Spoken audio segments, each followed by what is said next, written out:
Welcome to the Halftime Report. I'm Scott Wapner. Front and center this hour, the state of play for stocks. Election day just 2 weeks away. Some big earnings on the horizon as well. Joining me for the hour, Joe Terranova, Shannon Sakosha, Rob Seachin, Brenda Vingello. We're all here at Post 9. We'll check the markets here. Got some red yet again today. And, look, stocks have been on a 6-week win streak. But the big story lately has been the move in yields, maybe more so than the move in stocks. 420 is the yield on the 10-year note. Shan, it's up 56 basis points or so since the Fed cut. Bespoke says of the 35 times the Fed has cut rates since 1994, the increase in the 10-year yield after the most recent cut ranks the third largest. How much of a problem is this for stocks? As Wolf Research today says 4.5 is likely, with the risk of going to 5. Well, we know that we can digest 4.5, Scott. We've seen that. I mean, I think this is the problem on the way up, is that we were concerned about a particular absolute level being something that stocks could or could not digest. I think the question is really, what is driving the move higher in yields? And I think that's the question that the stock market needs to ask, right? Is it potential stronger growth? Or is it concern about debt sustainability? Yes. Yes. So which one of those? Because the concern about stronger growth, if you think about it from the perspective of why would markets rally when the Fed is cutting rates? Well, because they're becoming more accommodative. Why would you expect to see some of that enthusiasm tempered? Perhaps because economic growth is going to prove to be stronger and therefore implies that we could see fewer rate cuts. In my view, however, if you think about what does that imply, it implies that we're going to continue to see economic resilience. The flip side of that, though, Scott, is that if we're starting to get worried about debt sustainability again, if we're starting to see bond vigilantes perhaps coming out into the marketplace, if we're looking at this higher for longer interest rate environment, that's not what's been priced into stocks in the last 6 months. And so I think that's why you're seeing a little bit of repositioning here.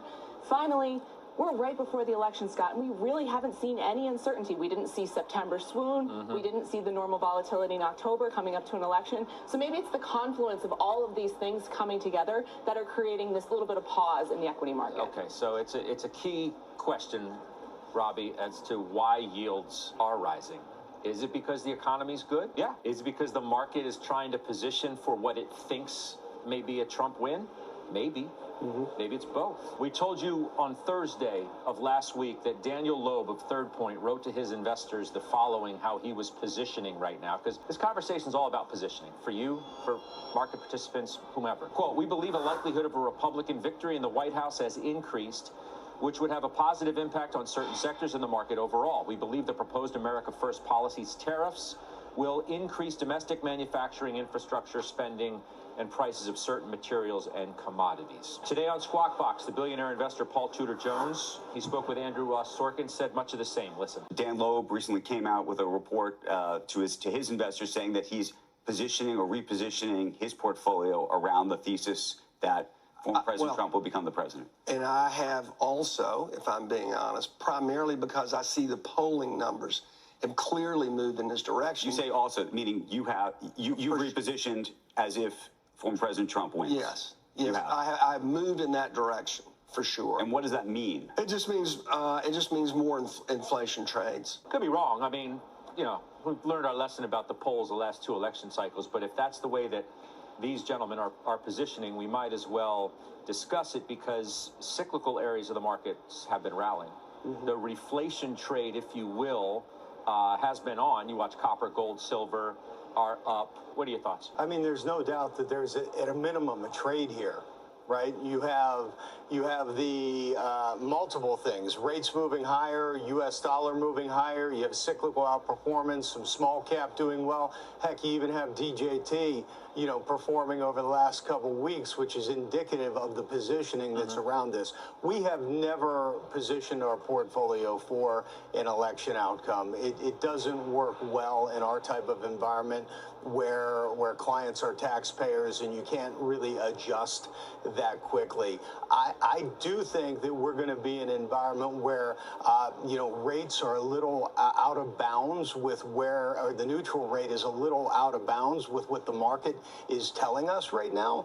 That's going to bring about some volatility. There's no question. Who knows? Maybe that volatility centers around the November 1st jobs print right before the election.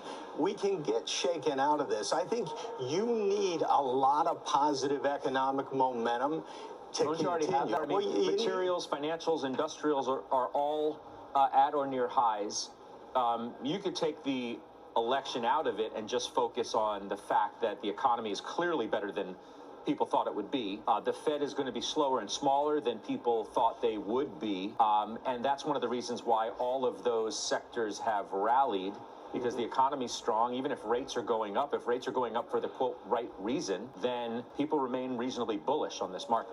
No question, but to get to 5% or some of the things that I've heard in the last couple of days, I think you need inflationary pressures to start to reassert themselves. I'm not saying that's completely out of bounds or that couldn't happen, but, you know, we're not seeing any indicators in that. You're seeing a lot of the data that's still very positive, still very good, but the delta, the change in the rate of change is deceleration. Still. Okay, and Atlanta GDP was 3.4. I mean, even if it's a little below that, it's not near the rate of change that some had expected we would be at. So the Fed has the luxury of going slower and smaller. The neutral rate is obviously higher than where the Fed initially thought it would be. Maybe they're not as restrictive as many of the arguments had been made over the last many weeks. But nonetheless, the Fed is watching the jobs numbers, and we're seeing less hiring, less quitting, fewer small businesses reporting open positions. Those aren't ragingly inflationary signals to us. And so I'm not saying that we've been calling for persistently higher rates, that we thought the neutral rate at 200 basis points lower than this was completely out of bounds, and the markets would need to re-rate to that. But when you look at some of the incremental, the marginal data, you're not having the same pressures to the upside. No, I hear, but look at the trades, Bren, that's, you know, as I said, been working. Materials, financials, industrials, Newmont, for example, right? Look at materials names as these sectors have been trading near record highs. Do I start to play these a little heavier, thinking we're going to have a reflation trade? And by the way, no matter what the outcome of the election is, if people are trying to position and suggest that whatever, you know, Trump's policies are that would get through are inflationary, it's not like people are looking at the Harris agenda and suggesting that that's deflationary. It's inflationary also. You know, the likelihood of more spending, et cetera, tax hikes, things like that. Yeah, no doubt that I think no matter what the election outcome is, there could be inflationary policies passed. I think what really matters is the composition of Congress and whether that allows any of the policies being talked about to actually get put through. But I think outside of the election, I think there are still some risks on the inflationary side. One, these two storms that we've had, that is inflationary. You have insurance costs moving higher, need for more materials, autos need to be replaced. Around the edges, that is inflationary. You also have China stimulating its economy. If that ends up being a positive outcome for China, we could have more demand for commodities. China has been exporting deflation. We've seen it in the cost of goods coming down and being a drag to overall inflation. If that were to stop or flatline a little bit, that could also impact inflation. So I think even outside of the discussion around the election, there are some things that suggest that inflation may not rise materially, but it may not actually reach the Federal Reserve's target. So I think that is also playing into some of this activity we've seen in terms of the sectors that have been working more recently. Joe, Steel Dynamics up 8.5% in a month. Apollo up 15.5% in a month. Axon, a record intraday high. I've taken examples from each of the three sectors that I mentioned, materials, financials, industrials, respectively. Steel Dynamics up 10% so far year to date. Steel prices still not looking so good as we move into the fourth quarter. Need a little bit of a higher steel price there. Axon just performing remarkably well, near an all-time high, and we know the story with private equity with names like Apollo. So, yes, the market is clearly broadening out. I like what Brenda's saying, because I don't think enough people realize the reflationary effect of the stimulus in China, and I think that is impacting what's going on. In terms of looking at the Treasury market and trying to figure out the reasoning behind it, it's a platitude of reasons. The IMF said this morning $100 trillion for global debt. Global GDP, 93% debt to GDP right now, rising to 100% by 2030. So it's a confluence of really all of it. It's, yes, the potential that both candidates are going to introduce policies that are inflationary in their nature. If, in fact, Donald Trump wins the White House, good luck with the conversations that we're going to have immediately thereafter between him tweeting and talking about the Federal Reserve immediate need to cut interest rates. So you can't do everything at once. Remember that when you get elected, you kind of have to do things relatively slowly. And I think what that means for viewers is understand the state of the market is still a good one. Well, we're going to go through periods like we're going through this week where we're seeing a sharp rise in yields. And when that happens, the market immediately goes back to the area of comfort. And that's the mega caps. And that's exactly what's happening in the last couple of days. Let's discuss the push-pull, Rob, of the market. Higher growth versus higher valuations. You have a debate right now as to whether 22.5 times is too expensive. We're at the period of time where whether it's Paul Tudor Jones or Daniel Loeb to his investors, or the other day it's David Einhorn of Greenlight. We got our hands today on his letter. And I feel like the commentary is interesting and worth your time to hear about it. He says it is, quote, by many measures, the most expensive stock market that we have seen since the founding of Greenlight. He also takes note of the fact that Warren Buffett's been a seller. He's sitting on a mountain of cash. He opines, quote, these stock sales are more likely express a long-term view that right now is not a great time to have a lot of equity exposure, and that the opportunity set is expected to be better at some point in the not-so-distant future. However, while we are conservatively positioned with respect to net exposure, we aren't outright bearish. We're likely to continue to underperform a rising market as we have all year. We don't wish to position ourselves to lose money should the market continue to rise. They were they returned 1.1% in Q3, and that is net of fees. So you have somebody else commenting here on the market saying it's too expensive. And look at Buffett. Even, he's a seller. He can't find anything to buy, sitting on Mount Everest of greenbacks. Doesn't know what to do with it. What do we do with that? And you have Goldman Sachs coming out and saying forward returns over the next 10 years for the markets are going to be in the 3% range. I think this is an ideal market for active management. I think we are pivoting to that type of environment. Again, you have to pay attention to taxes. You have to pay attention to fees. So make sure that you pick the right partner. But anytime valuation gets high, forward returns come in. That doesn't mean for every single security. There are securities that are benefiting from cyclical trends that are in secular trends that are in place that will benefit for a long time. And they've been ignored for a long time. Right? So that's why you're seeing the reassertion in mid-cap, the reassertion in small-cap, specifically for profitable businesses. Now, you need that economic growth to continue, so you can't decouple growth and valuation. Because when you start to think about what's lagged outside the larger cap indices, those are names that require easy financing conditions. Those are names that require economic growth to unlock that value that we're talking about. Mid-cap stocks have done very well, by the way. Yeah. You need to get away from, not you, but the collective, everybody, and we've tried to do it the last few days, is just get away from it's either big or small. Because the mid-cap, 400, Shan, has done quite well. Wells Fargo's Chris Harvey says still offers the best risk reward, mid-cap growth.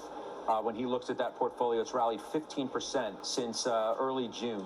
He's talking about that. What do you think here? Well, I think you just have to think about the universe, too. Like, what are the companies that are in small and mid-cap, and where do you want to be growth versus value? I think that those classifications are somewhat arbitrary right now.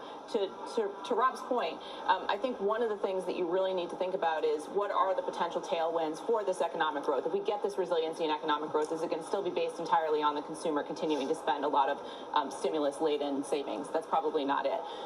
We've got the CHIPS Act, the Highway Infrastructure Act, and the IRA, which are all going to be putting significant amounts of capital into the U.S. economy over the next couple of years, which points to industrials, materials, potentially energy, although there's a huge oversupply issue there. So I think, Scott, it's less about this, let's find the universe in terms of capitalization where the opportunities are. It's more about the sectors that are likely to benefit either from lower rates, lower costs, but more importantly, from some very specific growth drivers that are not likely to be impacted by the election and be stimulative the same way we saw fiscal stimulus stimulate the consumer post-pandemic. What if, Joe, nothing, there's a lot of it's noise. We spent 15 and a half minutes talking about all of these other issues where I had a conversation yesterday with a Wall Street executive, I'll just say that, and it came down to very simple. Economy's good, Fed's cutting, don't fight the Fed, and oh yeah, animal spirits are coming back too. Todd Bowley told us that out at the CASE conference. I think that's being underestimated in terms of the pent-up demand that's out there to do deals.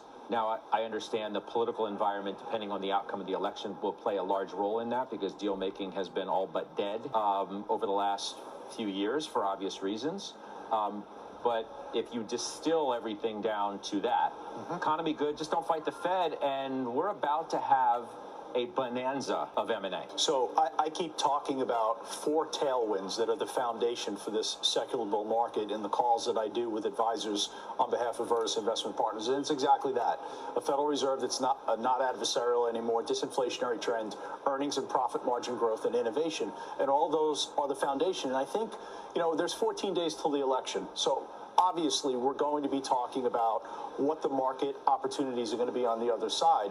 But the reality of it is nobody knows. We're just trying to anticipate something that is nearly impossible to try and ultimately figure out. But we do know. We do know the economy's good. We do know the Fed's cutting. We do know earnings are good. And we do know that, yes. people in the mix, right, with the boots on the ground, are talking about animal spirits. But that's where I'm going to with your point with noise. A lot of what this week is really noise, which is obstructing the overall strong tailwinds that exist. The earnings season, Scott, so far has been a good earnings season, in particular for the financial sector, where you wanted it to be if you believed in that broadening out thesis. So when I look at the market and I say to myself, what about the market can disrupt that secular bull market? Maybe it is what concerns me most is a continued rise in yields. Because then that brings back the conversation and really the debate surrounding cash on the sidelines. I've never gotten involved in that. But if yields are rising, cash on the sidelines is going to stay on the sidelines, if it's even there to begin with. And you've got that T-bill and chill mentality back in place. Not if you're about to, Rob, unlock a significant move higher in the equity market because of the things and the reasons that I suggested. People aren't going to want to get, their 4.5% when they can get a significant move in the equity market if sort of things align. We talked about what's attractive. I'd like to discuss what's vulnerable, according to some. BTIG's Jonathan Krinsky says utilities are and staples are. XLU has made a marginal new high on a negative momentum divergence. He's a technician, so that's the sort of language that you're going to get. We still see 7 to 10% downside risk here, he says. 5% downside for the XLP. You talked about it. You were early on that one. It's the best performer in the S&P year to date. I keep saying this, not NVIDIA. It's up 227% utility play. It's AI, powering the AI revolution. Are these stocks vulnerable now? Of course, they're vulnerable for a setback. We are up 310% since we bought this at the beginning of the year. Little before the beginning of the year, slightly over a year ago. I got to tell you, that type of move you have to pay attention to. There's no doubt that we're looking to resize that position because it's so outsized now. I can tell you that we certainly didn't expect it to have the type of returns that it's had, but it's the beneficiary of when you marry a really high quality, well-run business with a secular theme that's got a lot of legs. Scott, you talked about kind of what could change these animal spirits. And I think the one thing that I worry about on our dashboard is what happens to the high expectations of forward earnings as we look into 2025. Small caps are expected to grow earnings by 30-some%. The S&P, the 493, are expected to carry a lot of the weight of the S&P. One thing that doesn't get talked about enough is how valuations have re-rated. PE multiples have re-rated on the back of earnings expectations going up. Okay? That is reversing its trajectory right now. Expectations are coming in. So the simple answer is, can we continue to go? Do earnings deliver? Do you think expectations are coming in on mega cap names because the performance there has been mixed? For example, in the last 3 months, take NVIDIA out of it. Meta's up 19 in the last 3 months, NVIDIA's up 16. Apple's up 4, Amazon's up 4, but Microsoft's down 3.5, Alphabet's down 9. Bren, do you feel like expectations for earnings, which start a week from today with Alphabet, have come in for that group, or is the bar still as high as it ever was? I think one thing that is weighing on investors' minds is that these companies, of which Microsoft and Google both fall into this category, used to be relatively CapEx-light business models that were highly profitable, and they have become CapEx heavy recently. And that is a huge change. And Wall Street usually applies a lower multiple to companies that need to constantly spend to drive more growth. So I think we need to see a few more quarters, and investors started rightly asking last quarter, when are we going to start seeing returns from all this spending activity? And some companies, like Meta, can quantify. They are seeing an impact from some of the spending that they've had. With others, it's a little bit more questionable. So I think that is going to be a big focus of investors again, and I honestly don't think much is going to change in a quarter. Right, no, but how are you reconciling all of that? Because you're based out in the Valley, right? Mm-hmm. Palo Alto. You own Microsoft, you own Meta, yep. You own Amazon. I mean, these are the stocks that not only you and your firm own, but that have the conversation locked out there. Yeah, no doubt. I mean, these incredibly successful companies, it's a competitive advantage that they have the balance sheet and the spending power to be able to spend in order to solidify their position. But I think there is a question about how much spending is appropriate. And last quarter, we kind of heard, well, we have to spend. And it's especially from Google's CEO, who said there's more risk in us not spending enough than there is in us spending too much. So I think that's going to be a continued narrative with a lot of these companies, even though they're all incredibly well positioned today. But the question is, what kind of multiple do they get if the spending continues and suddenly they need to spend more in order to grow and solidify their positioning? Meta's price target today, $675 from $600 by Jefferies. That's into earnings. Microsoft reiterated buy $500 at Loop. That's into earnings. Amazon target $320. That's by BMO. Let's do those Brenda moves. Again, made earlier this month. You bought Win. Was that because of China? Partly, but I think when we look at the market, we think the stock is really being undervalued versus the growth opportunities ahead of it. We also have the China stimulus, which is certainly helpful, and the fact that the company really targets a higher-end consumer, which is still really healthy. So we think all of those things coming together could result in better performance, and the stock has really lagged if you look out over the last year. Trimmed Visa? We trimmed as well. Visa. Why? Yeah, this DOJ lawsuit, which we think is going to take a long time to be resolved. But in the short to intermediate term, we think it could weigh on the company's ability to really take any risks in terms of overall growth and acquisitions. So we decided to lighten up our position a little bit in order to make room for Win. All right, we got some stocks on the move that we need to discuss. 3M, they beat on the top and the bottom. New 52-week high today. You take a look at those shares. They raised their guide as well. Rob, you bought it in May. Steve Tusa over at JP Morgan says, though the stock has lagged recently, best still yet to come for an attractive idiosyncratic play. Should be up today, he suggests. The stock's barely down. Yeah, it was up early. It was up 5% early. It's up roughly 40% since we bought it. It aligns with a broader theme we're seeing this quarter, which is companies being rewarded for beating estimates. This company continues to find a way to improve margin and reduce cost, which is exactly why we bought it. Bill Brown, who came from L3 Harris, we thought that was a catalyst to unlock value in this business, and it's playing out exactly as expected thus far. All right, Pulte Group, top and the bottom beat. Joe, 52-week high. You've had, because of that move in rates, housing stocks, despite this earnings report, because they've really been almost straight up. They have. But now you got mortgage rates rising because yields are up, and that's a problem. Yeah, that's what the market is seeing. In the case of Pulte, though, you did have an orders beat, but margins missed. And that is the reason why we're seeing the stock fall. We have ownership of all of these home builders, NVR, which is arguably the best one of the home builders, and Pulte. But I share the concern regarding rates. You also have hurricane disruptions that's pausing building, specifically in Florida. So that's going to impact the fourth quarter. And then in the case of NVR, look at earnings this morning. The incentives have to still be there. So the incentives are giving incentives on closing costs, right? And that's going to impact margins overall. Go back, guys, please, to that year to date of Pulte, if you would, please, because it shows what maybe the biggest problem for these stocks is. And that's a stock that's gone from lower left to upper right on the expectation that, yes, okay, the economy's good, but that the housing market's going to be reignited by a drop in rates. For all those people who are sitting in sub-3 mortgages who are finally going to get the chance to do something, and now yields are backed up, mortgage rates are following suit, and therefore, you have a 32% gain in this space, and I'm sure if you looked at the other names as well, that the charts would match. Very similar. So you have 37% year-to-date gain on Pulte, but to your point, the majority of the gain really came from August through the end of September, when the realization that the Federal Reserve probably goes 50 basis points. We saw the retreat in yields. You saw mortgage rates come down significantly. So there is 10 seconds. A very strong correlation right now between where the home builders are ultimately going to go and what rates are going to look like. I would say this, though. Remember, it's in a secular bull market.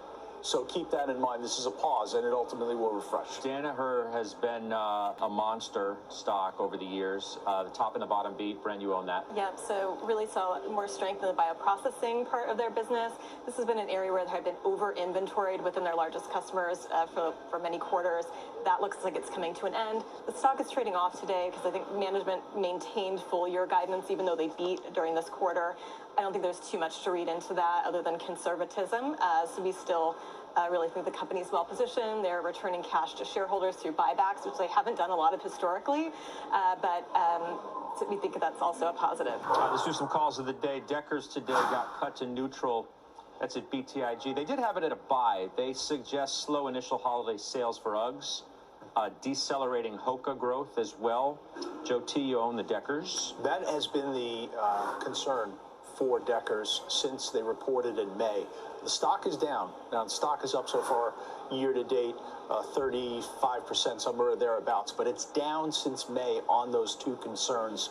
They're going to have to reverse that potentially negative condition. All right, Costco outperformed Bernstein. $1,000.16 is the price target. You own that too. I do. And it looks really good on the chart, and the fundamentals are squarely in place to support this company. They are just in such a strong position in terms of maintaining and capturing further market share. Walmart sits alongside them in doing that. And if you look at Target, obviously they are struggling right now. So they cite the valuation. They call it expensive. Now, It's been expensive for the last year. It trades at 52 times? It's been expensive for the last year. Pay a premium for it. Okay. Pay a premium for the model. Okay, if you say so. Lowe's outperformed Bernstein, 323. They prefer Lowe's over Home Depot, Rob. Well, we own both, so that's easy. It's been a tough environment for the home improvement retail. I mean, higher rates have driven that. We've been waiting for an environment where that would stop weighing on these consumers in the DIY space. We saw glimpses of hope that have been dashed with this recent rebound in rates. And so, the good news is they're smaller positions for us right now, and we'll revisit that as we start to see if rates can continue to head lower. All right, let's do Cadence. Initiated outperformed 325 at Mizuho. You want to take that, Robbie? Also, you own that. Sure. This is a leader at the intersection of semis and software, crucial to developing these advanced chips that we all talk about every day. It's a little bit of an expensive stock. It's given up a little bit of ground lately as the semi sector has been divided into the haves and have-nots, and so we would argue that this is certainly a have over time, but there's a little disagreement on that right now. All right, Joey, quickly, synopsis, outperformed 650 at Mizuho. You got that too. Solid revenue growth trends, key beneficiary of Gen AI. Stay with it completely in the sweet spot, AI conversation. All right, we are back with senior markets commentator Mike Santoli for his midday word, which is, what are your thoughts on this market here? Yeah, kind of an orderly digestion, kind of absorbing this move higher in yields sort of the easy way. Yes, most stocks are down again today, 2-1 negative. It was the case yesterday as well. In fact, pretty ugly market breadth yesterday, but it's coming off a position of strength. You do have banks bouncing a little bit today. And for treasuries themselves, this is about the area where if this is just kind of a fairly routine kind of sell-off in yields in response to better economic data and repricing the Fed path, maybe inflation expectations being a little stickier. It's kind of where it should stall out in yield and see if it does attract some buyers. So I do think it's a little bit delicate, but really, point to point, not much given up at the index level after 6 weeks higher. It's going to be interesting over the next couple of weeks, isn't it? Listening to those, trying to read the election tea leaves and position accordingly, whether they end up being correct or not. It's also very difficult to just tease out all the different influences, as we know, in terms of attributing why yields are doing what they're doing. There is, to some degree, and people have been mapping this against higher odds of a Trump win. It's the 2016 trade again. And maybe that makes sense on paper. I do think the preceding conditions are very different now. Back in 2016, the world needed a reflationary episode. We needed a higher metabolism economy. It's not clear to me that that's the medicine that markets would welcome if that's what it's going to be this time around. But we can debate it all until we know the result. Yeah, good points, of course, as always. I'll see you in a couple hours on Closing Bell. It's Mike Santoli. Finals are next. Final trade, Brenda. Accenture. I think the outsourcing and consulting with IT services is going to be a huge theme over the next decade, and I think the company is very well positioned. All right. Who's got IBM? That's me. Okay, talk to me about it. So we'd like to see, they're reporting earnings, we'd like to see continued momentum in the software segment, continued margin expansion, which is why the stock has re-rated higher to this point, and we think you'll get some of that. Okay, you're getting a little bit today, up 0.33%. Industrials, ETF, is that Shan? That's me. Tell me what. We think that this industrial impulse is coming. We have a lot of stimulus, and so as we move from consumer to industrial stimulus, we think industrials will benefit. Yeah, I mean, industrials have been trading really well, as we said. Just one of those sectors that's been close to or at an all-time high. RCL, that's Joe T. Royal Caribbean, that's on the China reflation trade. All right, up 1 2/3%. We'll see what this market does, and I'll see you in a couple hours. That does it for us. The exchange begins right now.